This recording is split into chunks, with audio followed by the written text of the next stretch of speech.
আসসালামু আলাইকুম গাইস। কুড়িগ্রাম জেলা অলিপুর উপজেলায় মর্মান্তিক একটা ঘটনা ঘটেছে। সেটা হলো বেকারত্বকে সহ্য না করতে পেরে পরিবারকে একটা চিঠি লিখে নিজের হত্যা নিজে করে। আসলে ভাই, আত্মহত্যা সঠিক পথ নয়।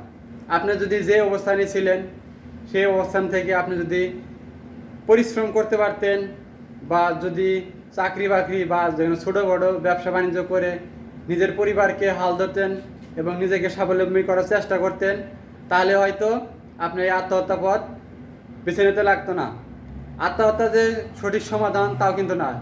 আপনি হয়তো এই পৃথিবীর থেকে মৃত্যু নিয়ে একটা সমাধান খুঁজলেন, কিন্তু আখিরাতে যে আপনি যে হিসাবটা, সেটা কি একবার প্রশ্ন করছেন যে আমি নয় হয়তো দুনিয়ার থেকে সব কিছু সমাধান করে আমি চলে গেলাম আখিরাতে, কিন্তু আখিরাতে আপনার কি হবে সেটা আপনি কি একবার ভেবেছেন?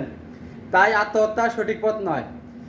যে যেখানে আছেন সে সেখান থেকে চেষ্টা করেন। আপনি যদি ব্যবসা করতে পারেন, ব্যবসা করেন, ছোটোখাটো ব্যবসা। মানুষের কথা ভাই কান দিয়ে কোনো সময় কোনো কিছু করবেন না। আপনি যদি বিদেশে আসতে চান, যদি ভালো একটা দেশ দেখে আপনি বিদেশে আসতে পারেন, সেখান থেকে কিন্তু আপনার বেকারত্ব দূর হবে।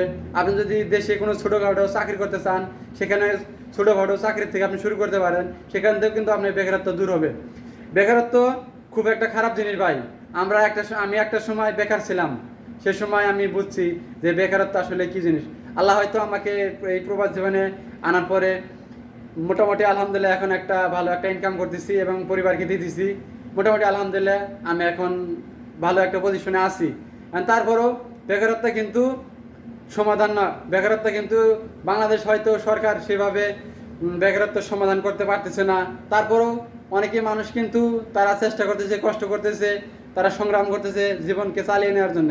আর অনেকেই আপনি দেখবেন প্রতিবন্ধী, তারা কিন্তু কামাই করে খাইতেছে। তারা যদি আপনি কামাই করে খেতে পারে, আপনি সুস্থ সবল, হাত পাও আছে, মুখ আছে, চোখ আছে, তারপর আপনি কেন নিজের আত্মহত্যা নিজে বেছে নেবেন? আত্মহত্যা সঠিক পথ নয়। যে যেখানে আছেন ভাই, নিজে কষ্ট করেন, পরিশ্রম করেন। আপনি যে কোনো পরিশ্রমেই যেখানে লাগাবেন না কেন, আপনি সফল হবেন ইনশাল্লাহ।